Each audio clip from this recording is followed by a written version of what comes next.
Hello नमस्कार म फुंसा बोल्दैछु। मेरो फुंसाज मिनी वर्ल्डमा तपाईहरू सम्पूर्णलाई हार्दिक स्वागत तथा अभिवादन गर्दछु। आज पनि मैले ढाकाको बोर्डर नै लिएर आएको छु। आजको मेरो बोर्डर चाहिँ अस्तिको भिडियोमा देखाएको छैन। मैले नयाँ बोर्डर लिएर आएको छु र यो बोर्डर तपाईहरुलाई कस्तो लाग्छ हेरेर साथ दिनुहोला। र मैले तपाईहरुको कमेन्ट पढ्ने गरेको छु। त्यसमा सधैँ खिच्दा चाहिँ साइडबाट भिडियो खिचेको हुन्छ, माथिबाट खिचेर हेर्नुहोस् भन्नुभएको थियो। त्यसैले मैले क्यामेरा चाहिँ माथि राखेर भिडियो गर्ने कोसिस गरेको छु। भिडियो अलिक कस्तो आएको छ, तर माइन्ड नगरी हेरिदिनु होला। म अब आफ्नो सल बुन्छु, तपाईहरुले हेरेर साथ दिनुहोला।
सादा चाहिँ हामीले 3 इन्च बुन्नु पर्छ। अब चाहिँ म यो घेरावाला लाइन लगाउँछु। आज चाहिँ मैले 2 वटा कलरको मात्रै सल बनाउने छु, त्यही भएर मसँग 2 टा मात्रै थोली छ। हरियोलाई सधैँको जस्तै 4 लाइन बुन्नु होला र यो अर्को बोर्डरको छ नि पिङ्क कलरको, त्यसलाई 8 लाइन बुन्नु होला। यो चाहिँ जम्मा हामीले 6 लाइन हरियो बनाइसकेपछि फेरि सादा 1 इन्च बुन्नु पर्छ है त।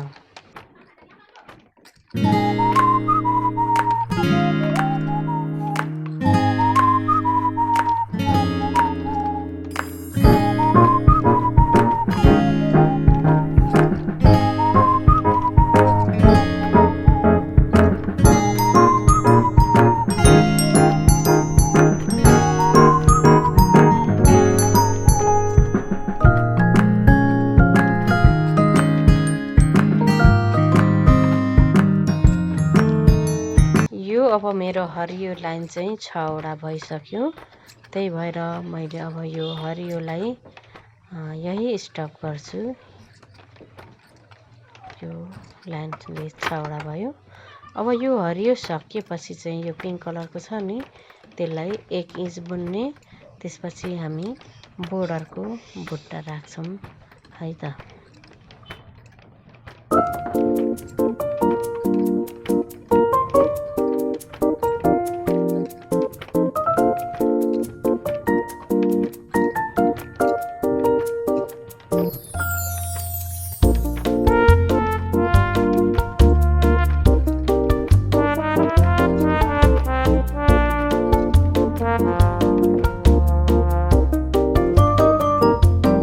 यो मैले भने 1 इन्च अलिकति छैन, 1 इन्च भन्दा ठुलो हुन्छ, त्यही भएर 1 इन्च अलिकति नपुगी।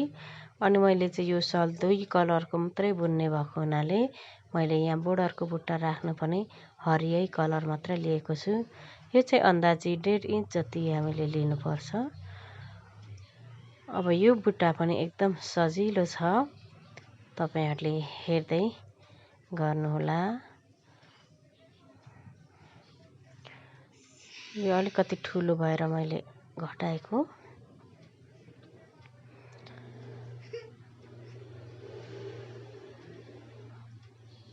अब यो चाहिँ धागो यता दाहिने साइडमा चाहिँ हामीले जता छिराएको छ नि त्यही निकाल्ने हो। अब बायाँ साइडमा चाहिँ हामीले त्यो हरियो अघि लिएकोमा अलिकति घटाएर लिने।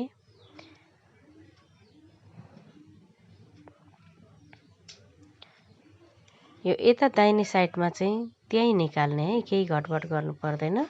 यो चाहिँ खाली देब्रे साइडमा मात्रै घटाउने हो।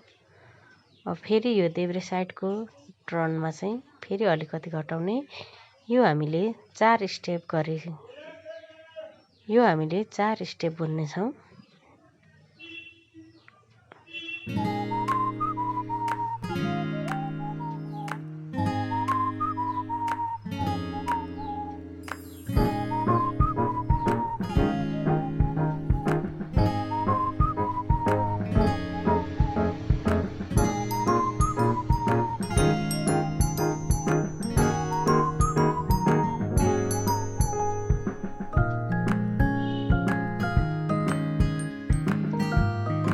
कति घट्यो भनेर चाहिँ खासै भिडियोमा त्यति राम्रो नदेखिँदो रहेछ।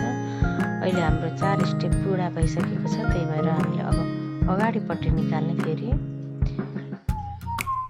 अनि सेम फेरि त्यसलाई बीचमा काट्ने। अब त्यो दाहिने साइड चाहिँ फेरि त्यही एकै ठाउँमा निकाल्नु पर्छ भने देब्रे साइडमा चाहिँ हामीले अलिकति धागो काट्ने। त्यो जुन हामीले अघि हरियो लिएको छौं नि त्यसमा 2 वटा जति धागो छोडेर दाहिने साइडमा लिने।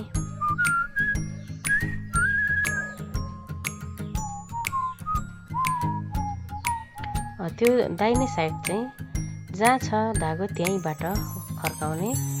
अनि देब्रे साइडमा चाहिँ 2टा 3टा जति धागोलाई छोडेर बुन्ने।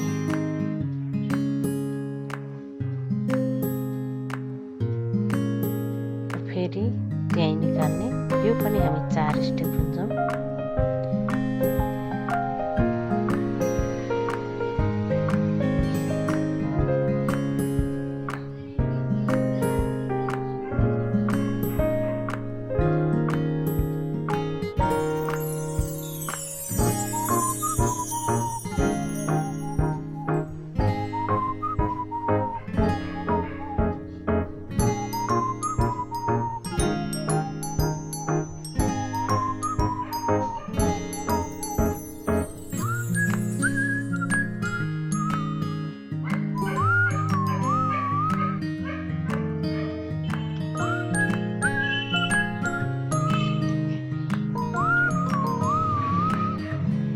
त्यो फेरि हाम्रो 4 स्टेप बुनिसकेको भएर फेरि अगाडि काट्ने बेला आएको छ।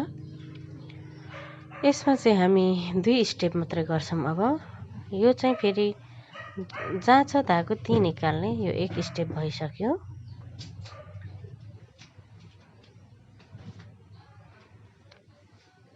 अब यसलाई देब्रेपट्टि फर्काएपछि हामी त्यतिकै छोड्छौं।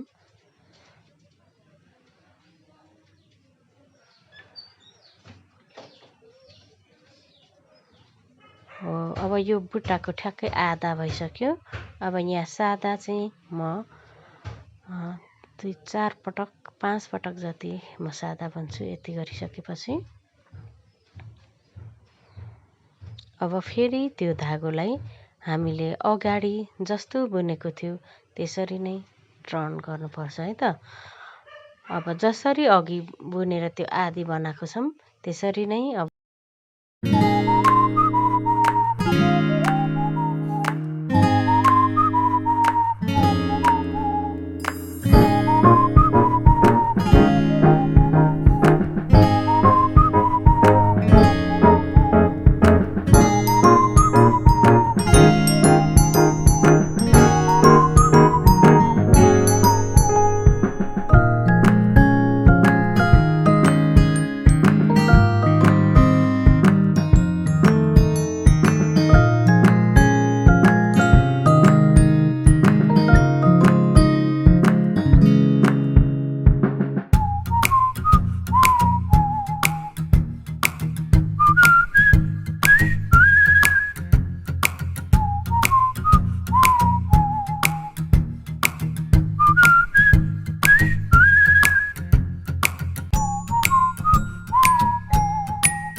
त्योभन्दा सानो गरेर साडीको आँचलतिर भन्दा पनि राम्रो देखिन्छ। र यो चाहिँ बोर्डर भएको भएर अलिक ठुलो बुनेको छु। साडीको आँचलमा चाहिँ सानो सानो यस्तो राख्दा एकदमै राम्रो देखिन्छ है।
अब चाहिँ मेरो सलको बोर्डर सकिएको छ।